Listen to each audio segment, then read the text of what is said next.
अस्सलाम वालेकुम एवरीवन, क्या हालचाल दोस्तों। दिस फोन शॉक मी और ऐसा शॉक दिया है इस फोन ने बाय परफॉर्मेंस बाय कैमरा कि भाई मैं ये कह रहा हूँ कि आज के टाइम में अच्छा फ़ोन क्यों नहीं मिलता आपको। बट पैसे थोड़े महंगे हो गए हैं due to currency, due to PTA taxation. लेकिन आज मैं बताऊंगा ये कौन सा फ़ोन है, कितने में मिलता है, सभी कुछ आज की वीडियो में कवर करेंगे और क्यों लेना चाहिए, सबसे इंपॉर्टेंट पार्ट। तो वीडियो आपने अंत तक देखनी है, पसंद आती है तो लाइक शेयर एंड सब्सक्राइब के साथ नोटिफिकेशन बेल आइकन को प्रेस कर लीजिएगा। अब मैं आपको ज़्यादा बोर नहीं करता, वीडियो शुरू करते हैं।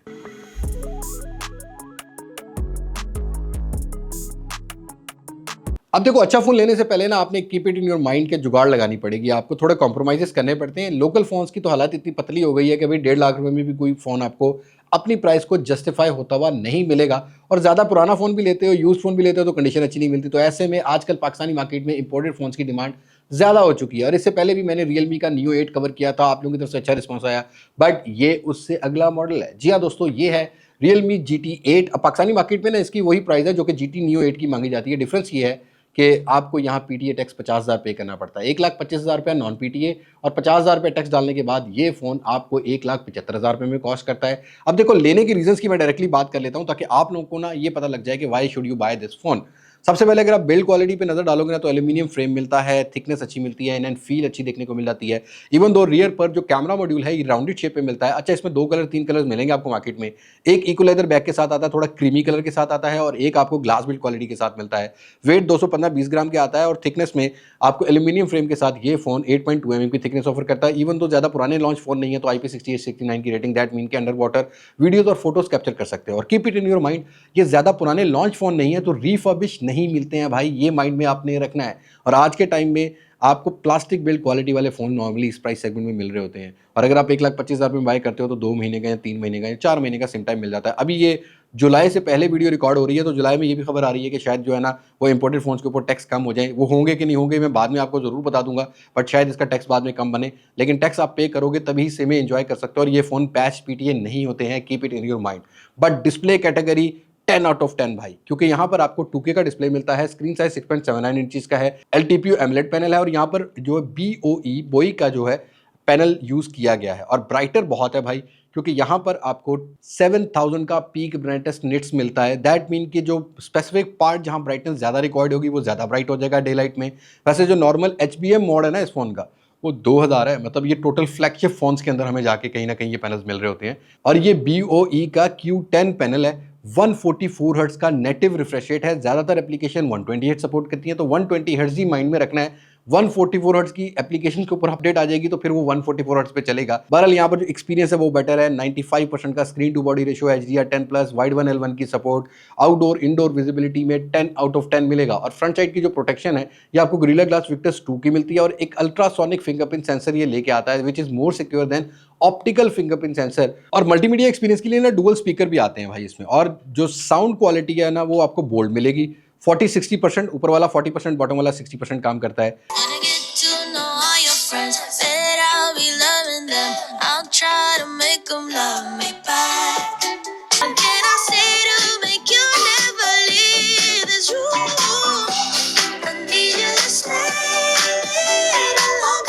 और इंटरेस्टिंग पार्ट ये है कि ये फ़ोन जो टच सैम्पलिंग रेट ऑफर करता है वो गेमर्स के लिए बहुत इंपॉर्टेंट है, क्योंकि यहाँ पर आपको 360 हर्ट्ज का टच सैम्पलिंग मिलता है जो कि आपको GT मोड के साथ मैक्सिमम 3200 हर्ट्ज का टच सैम्पलिंग रेट ऑफर करता है। जो टच रिस्पॉन्स है वो बहुत बेटर मिलेगा, इवन दो इस फ़ोन के हैप्टिक्स प्रीमियम फील करवाते हैं। अब भाई परफॉर्मेंस के अंदर आपका सवाल ये होगा कि कितने लेवल पर जाता है। भाई आज के टाइम में ना लेट सपोज अगर आप बॉक्स पैक फोन्स की तरफ जाते हो with official PTA proof, Snapdragon 8 elite minimum 3-3.25 lakh रुपए की प्राइस में पाकिस्तान में ऑफिशियल पीटीए मिल रहा होता है। यहाँ पर आपको वही हार्डवेयर मिल रहा है, स्नैपड्रैगन 8 एलीट वाला। और मजे की बात यह है कि यहाँ पर आपको LPDDR5X विद UFS 4.0 का स्टोरेज टाइप मिलता है। रीड और राइट की स्पीड अच्छी होगी, और Realme UI 7.0 का लेटेस्ट UI मिलता है विद Android 16 बेस। 4 साल की एंड्रॉइड अपडेट भी ये फोन ऑफर करेगा, और 5 से 6 साल की आपको इनकी अपने OS की अपडेट भी मिलती रहेगी। और बहुत जल्दी Realme UI 8.0 भी आने वाला है। देखो यहाँ पर आपको ग्लास UI इफेक्ट मिल जाता है, उसके अलावा आपको फ्लक्स थीम देखने को मिल जाती है, स्मूथ फ्लक्स इंजन मिलता है, नेक्स्ट AI फीचर्स भी मिल जाते हैं। नेक्स्ट AI इनका अपना AI है जहाँ पर आपको बोरिनो की सपोर्ट भी मिलती है। AI के लेटेस्ट फीचर्स भी सारे ये फ़ोन ऑफर कर देता है। But the interesting fact is that कि इतने पैसों में कोई भी फ़ोन इतने सारे बेंचमार्क्स को अचीव नहीं कर पाता है, क्योंकि यहाँ पर जो बेंचमार्क स्कोर ये फ़ोन हिट करता है वो अराउंड 3.1 मिलियन के हिट करता है। अब लिटरली इसको नियो 8 के साथ कंपैरिजन करोगे ना तो आपको अराउंड कुछ ना 8 से 10 लाख के बेंचमार्क स्कोर्स का डिफरेंस मिलेगा। उसके अलावा अगर आप गेमिंग करना चाहते हो तो GT mode very optimize 120 FPS पर गेमिंग कर सकते हो। टच सैम्पलिंग रेट से गेमिंग एक्सपीरियंस और बेटर हो जाता है और यहाँ पर आपको कूलिंग सिस्टम जो है वो R1 ग्रेफाइट चिप के साथ मिलता है। ट्रिनिटी इंजन की सपोर्ट भी मिल जाती है और आपने ये माइंड में रखना है कि जो गर्मियों का सीजन होता है ना, इसमें आउटडोर में गेमिंग किसी भी फ़ोन पे करोगे, दुनिया की किसी भी प्रोडक्ट पे करोगे ना भाई, वो ओवर हीट होगी। उसके लिए आप एक्सटर्नल जो फैंस आ रहे हैं, कूलिंग फैंस आ रहे हैं, वो आप यूज़ कर सकते हो और कॉम्पैक्ट साइज़ की वजह से इसको ईजी टू हैंडल भी आप गेमिंग के लिए कर सकते हो। तो हाँ, if you are a gamer who is searching for a best performance, I don't think so कि इस फ़ोन को आपको इग्नोर करना चाहिए। बट कैमरा पार्ट में थोड़ा डिफरेंट एक्सपीरियंस है। अब यहाँ पर आपको रिको GR के कैमरा के फिल्टर्स मिल जाते हैं। ये ट्यून्ड बाय रिको GR है। सिमिलर ये वैसा ही है जैसे कि Xiaomi के आपको लाइका के मिलते हैं, वीवो का आपको जो है वो जाइस का इंटीग्रेशन मिलता है। तो ये रिको GR कंपनी के यहाँ पर फिल्टर्स मिल जाते हैं जिसमें आपको मैनुअल मोड भी मिलता है और फिल्टर्स भी कुछ देखने को मिल जाते हैं। मतलब उन्होंने अपने हिसाब से ये ट्यून किया गया जिसका एक डेडिकेटेड ऑप्शन है। By the way, main camera यहाँ पर आपको जो है वो 50 मेगापिक्सल का विद ऑप्टिकल इमेज स्टेबलाइजेशन मिलता है। फिर टेलीफोटो पेरिस्कोपिक लेंस जो है वो 3.5x का ऑप्टिकल जूम ऑफर करता है और 8 मेगापिक्सल का अल्ट्रा वाइड सेंसर यहाँ पर आपको मिलेगा। लिटरली 8K 30 FPS तक की वीडियो रिकॉर्ड कर सकता है। बट जो मैंने प्रॉब्लम नोटिस की है उनमें दो चीज़ें आती हैं। एक तो ये चाइनीज स्किन टोन के हिसाब से, चाइनीज रीजन के फ़ोन है तो वहाँ ट्यून किए गए हैं। जो एशियन स्किन है उसको ये थोड़ा ब्राइटर वाली साइड पे रखता है, तो इसको आपने मैन्युअली एक्सपोजर को कंट्रोल करना है। HDR ये बिल्ट इन सपोर्ट करता है, तो HDR में आपको कलर्स की जो रेंज है वो ज़्यादा देखने को मिल जाती है। 4K 60 FPS पे भी डिटेल अच्छी मिलेगी। ब्लर वीडियो भी रिकॉर्ड कर सकते हो, जूम वाली वीडियोस भी बेहतर रिकॉर्ड कर सकता है। 4K 120 FPS पर स्लो मोशन, ये वाला क्लिप मैं शेयर कर रहा हूँ मैंने, वैसे नियो 8 के साथ इसका कंपैरिजन भी करना है आने वाले टाइम में। आप डिफरेंस देखोगे, एक 1080p पर है और एक 4K 120 FPS पर है। डिटेल का हेल ऑफ डिफरेंस मिलेगा। बाय द वे, ये 1080p पर 240 फ्रेम पर सेकंड पर भी स्लो मोशन रिकॉर्ड कर सकता है। Stabilization is good, blur video अच्छी है, बट फोटोज के अंदर जो स्किन टोन मेंटेन करता है स्पेशली लो लाइट में, उसने मुझे शॉक किया है। स्पेशली 3.5x और पोर्ट्रेट लिटरली 3.5x नहीं है, 7x तक लॉसलेस जूम मिलता है। 180 mm से लेके 380 mm तक का आपको फोटो ऑफर कर देता है। 4 फोकल लेंथ पोर्ट्रेट में भी ऑफर करता है। क्लोजअप शॉट्स भी अच्छे कैप्चर कर लेता है। तो if you are searching for a better detail camera in that price segment, ये बहुत अच्छा कंपेटिटर है आज के टाइम में। खासकर अगर आप किसी और फ़ोन से कंपेयर करते हो, लेट सपोज इसको अगर आप कंपेयर करते हो आज के टाइम में रियलमी के 15 प्रो जो पहले ऑलरेडी लॉन्च हुआ था, या GT7, तो उससे मुझे काफ़ी ज़्यादा इंप्रूवमेंट नज़र आती है। इवन लोकल फोन्स की बात करते हो तो वीवो V70 से काफ़ी इंप्रूव है। ओप्पो की रेनो 15 सीरीज़ है, उससे भी मुझे काफ़ी इंप्रूव नज़र आया है। इवन दो सैमसंग A56 और A57 से 1000% कैमरा मुझे इस फ़ोन का बेटर देखने को मिला है। बाय द वे, एक कॉम्प्रोमाइज़ इस फ़ोन में मुझे लगा है, वो है फ्रंट कैमरा। 16 मेगापिक्सल, एक तो मेगापिक्सल काउंट कम है, दूसरा 1080p 60 FPS पर वीडियो रिकॉर्ड कर सकता है। अब ये जो चाइनीज़ रीजन के फ़ोन आते हैं ना, पहले इनमें 1080p 30 FPS आता था, लेकिन iQOO Z11 टर्बो मैंने भी कवर किया तो उसमें 4K 60 FPS भी मिलता है, बट इस फ़ोन में वो नहीं मिलता। ये कॉम्प्रोमाइज़ आपको फ्रंट कैमरा में लगेगा। बाकी फोटोज़ वगैरह कैप्चर करते हो, स्किन टोन अच्छी है, डायनामिक रेंज है वो अच्छी मिलेगी, डेप्थ सेपरेशन अच्छी देखने को मिल जाएगी। तो कैमरा में 10 में से 8 नंबर है, but optical image stabilization is very decent इस फ़ोन की आपको मिलेगी। उसके अलावा यहाँ पर बैटरी की बात करते हैं तो आपको बड़े साइज़ की इस दफ़ा जो बैटरीज हैं रियलमी ने ऑफर की हैं, इस फ़ोन के अंदर मिलती है आपको 7000 mAh की बैटरी, 100 वाट की फास्ट चार्जिंग।